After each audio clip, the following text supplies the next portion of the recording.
नमस्कार। News state का digital platform देख रहे हैं आप और मैं हूं आपके साथ प्रीता उपाध्याय। तो आज हम सीधे किसानों के हित को लेकर बात करने वाले हैं, क्योंकि इस समय किसानों के लिए एक त्योहार जैसा जो माहौल है वो छत्तीसगढ़ में चल रहा है।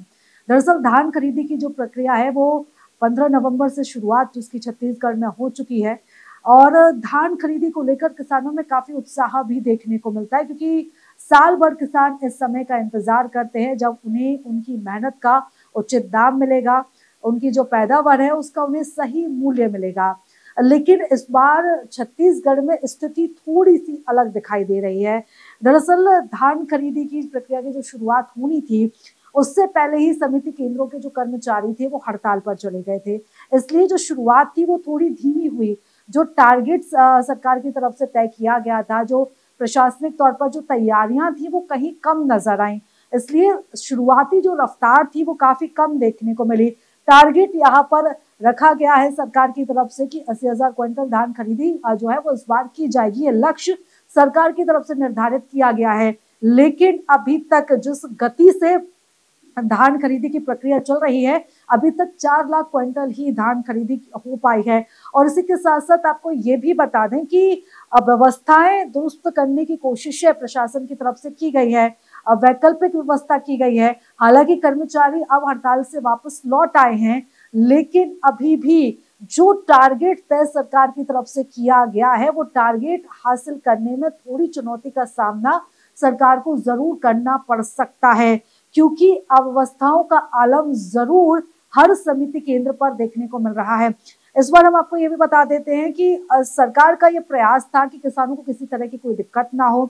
टोकन व्यवस्था को सुगम बनाने की कोशिश की गई। समिति केंद्रों में टोकन व्यवस्था, जैसे अगर किसी के पास 1 एकड़ जमीन है तो उसे 1 टोकन दिया जाएगा, 1 एकड़ से 2 एकड़ से ज्यादा जमीन है तो उसे 2 टोकन दिए जाएंगे, जिससे टोकन व्यवस्था ये जो नई लागू की गई है इससे किसानों को सुविधा देने की कोशिश की गई थी, तमाम प्रयास देने की कोशिश की गई थी। लेकिन कई जगहों पर इसका असर भी देखने को मिल रहा है कि कई जगहों पर किसानों को बेहतर सुविधा मिल रही है, लेकिन ज्यादातर जगहों पर अव्यवस्थाएं हैं।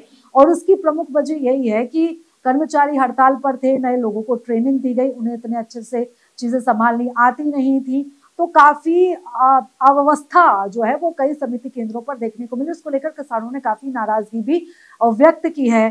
टोकन सही से नहीं मिलना या कई किसानों से भी जब बातचीत करने की कोशिश की गई तो किसानों का यह भी कहना था, किसानों ने आपत्ति जताई थी कि टोकन मिलने के बाद उन्हें उनकी बारी आने के लिए 8 दिन तक का इंतजार करना पड़ता था, यानी कि अपनी बारी के लिए वो 8 दिन तक इंतजार करते थे। और कई बार ऐसा भी हो रहा है, कई जगहों पर ऐसा भी हो रहा है कि किसान आते हैं और कई घंटे तक उन्हें लाइन में लगा रहना पड़ता है, कई घंटों तक अपनी बारी का इंतजार करना पड़ता है।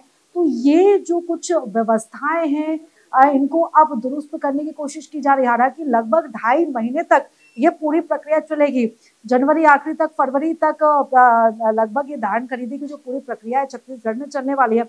इसलिए अब जैसे जैसे समस्याएं सामने आ रही हैं किसानों की तरफ से, किसान जो बातें अपनी रख रहे हैं उन बातों को ध्यान में रखते हुए अब प्रशासन फिर से कोशिश कर रहा है कि अब किसानों को जो दिक्कत हो रही है वो दिक्कत ना हो।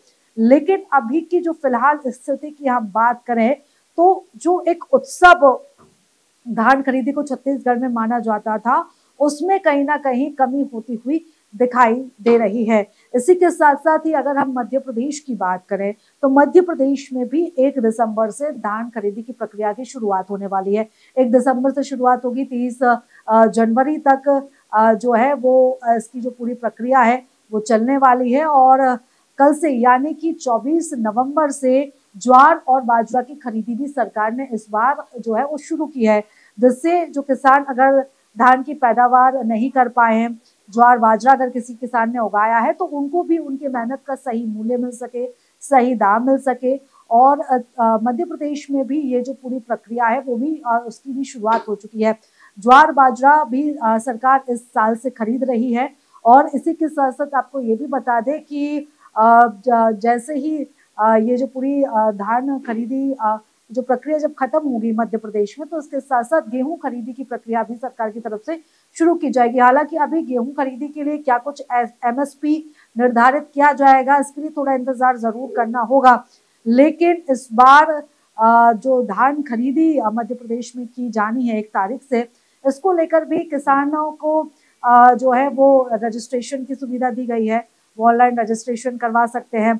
इसी के साथ साथ टोकन की भी व्यवस्था उन्हें दी गई है और लंबा इंतजार किसानों को ना करना पड़े, ये भी तमाम इंतजाम यहाँ पर किए गए हैं। यानी कि अगर हम दोनों ही राज्यों की बात करें तो अभी इंतजार मध्य प्रदेश में है, क्योंकि लगभग 1 हफ्ता का और समय है जब मध्य प्रदेश में शुरुआत होगी, लेकिन छत्तीसगढ़ में ये प्रक्रिया शुरू हो चुकी है। तो आलम है अव्यवस्थाओं का, लेकिन उसे भी दुरुस्त करने की कोशिश की जा रही है। धान खरीदी को लेकर जो सरकार का निर्णय है या जो अव्यवस्थाएं चल रही हैं, इसको लेकर आपका क्या कुछ कहना है? कमेंट करके हमें जरूर बताइए।